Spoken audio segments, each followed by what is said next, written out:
Gentleman is recognized for 4 minutes.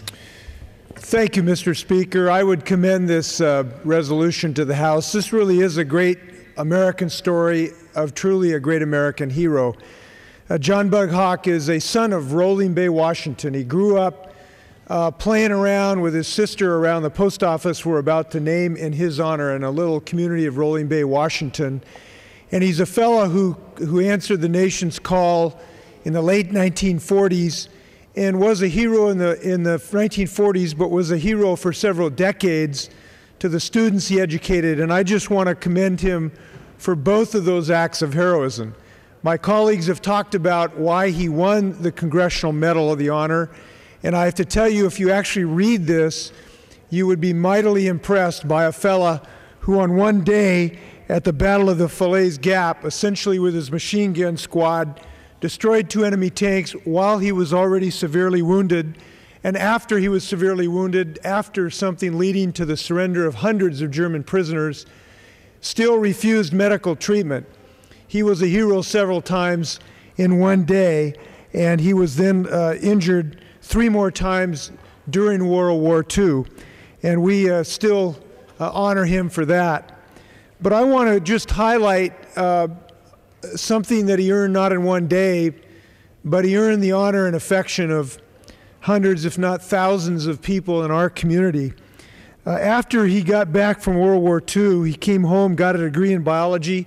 He worked for 7 years to do that, and he started teaching 5th and 6th grade, first at Tracytown Elementary in Bremerton and later at nearby Brownsville Elementary. He eventually became a teaching principal and taught classes while he was running the school. He served 31 years as an educator and retired in 1983 as principal of Woodlands Elementary in Bremerton. And I just want to read something that a lot of people feel in our community in Bainbridge and Bremerton, something a former student of Mr. Hawk's wrote in a University of Washington alumni magazine, recalling one year he spent as Mr. Hawk's student.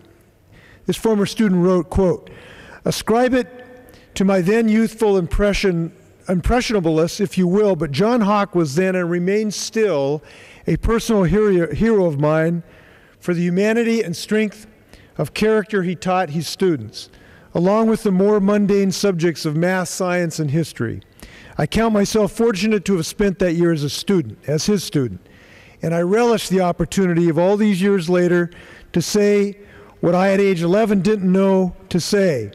For both a year of education and for your lifetime of service to your country and to humanity, thank you, Mr. Hawk," close quote. So on this day of honoring Mr. Hawk by naming the Rolling Bay Post Office in his honor, we want to say thank you, Mr. Hawk. I know Mr. Issa noted the bagpipes we heard just a few moments ago. They were honoring a great Irishman who's now President Barack Obama. All of the Irish are celebrating John Bud Hawk's celebration. There's a young lad, a young Irishman named Brody in Bainbridge Island. He's honoring Bud. Thank you, Mr. Hawk, and thank you for the country passing this resolution. Thank you.